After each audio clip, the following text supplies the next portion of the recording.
Why are there two different creation accounts in Genesis? We're going to answer that question.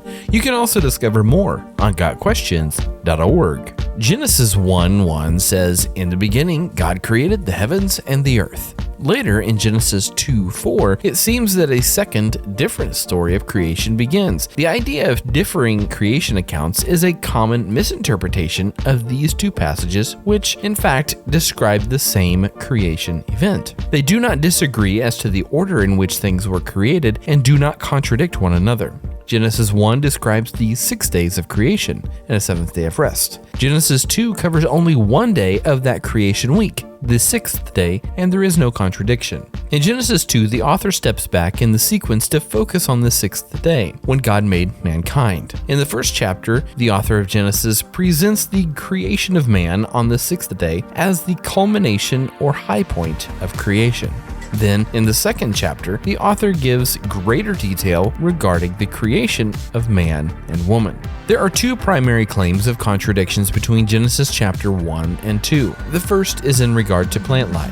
Genesis 1:11 records God creating vegetation on the 3rd day. Genesis 2:5 states that prior to the creation of man, no shrub of the field had yet appeared on the earth, and no plant of the field had yet sprung up. For the Lord God had not sent rain on the earth, and there was no man to work the ground. There is no contradiction though, because Genesis 2:5 does not say how long before man's creation there was no plant life. In fact, the previous verse mentions the first and second days of creation, at which point there were no plants. So it makes sense that Genesis 2:5 would mention that there were no plants. That actually makes sense.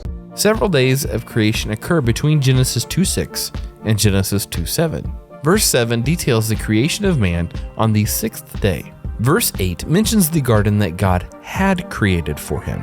The 4th day is spoken of in the past tense. The trees that God makes to grow in verse 9 are those in the garden, so the passages do not contradict. Genesis 1:11 speaks of God creating vegetation on the 3rd day. Genesis 2:5 speaks of the 1st and 2nd days when there was no vegetation, and Genesis 2:9 speaks to the specific growth of trees in Eden. Do you understand what I'm saying to you? Yes, of course. The second claim contradiction is in regard to animal life. Genesis 1:24-25 records God creating animal life on the 6th day, before he created man. Genesis 2:19 in some translations seems to record God creating the animals after he had created man. However, a good and plausible translation of Genesis 2:19-20 reads, "Now the Lord God had formed out of the ground all of the beasts of the field and all the birds of the air. He brought them to the man to see what he would name them, and whatever the man called each living creature, that was its name. So the man gave names to all the livestock, the birds of the air, and all the beasts of the field." The text does not say that God created man, then created the animals, and then brought the animals to the man. Rather, the text says, now the Lord God had already created all the animals. There is no contradiction. Now, that's a fact. On the 6th day, God created the animals, then created man, and then brought the animals to the man, allowing the man to name the animals. By considering the two creation accounts individually and then reconciling them, we see that God describes the sequence of creation in Genesis 1, then clarifies its most important details, especially of the 6th day, in Genesis chapter 2. There is no contradiction here, merely a common literary device describing an event from the general to the specific.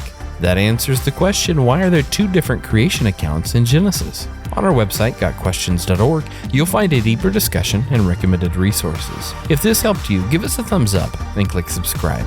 Meanwhile, if you'd like to study more, click the bell and check out these other questions.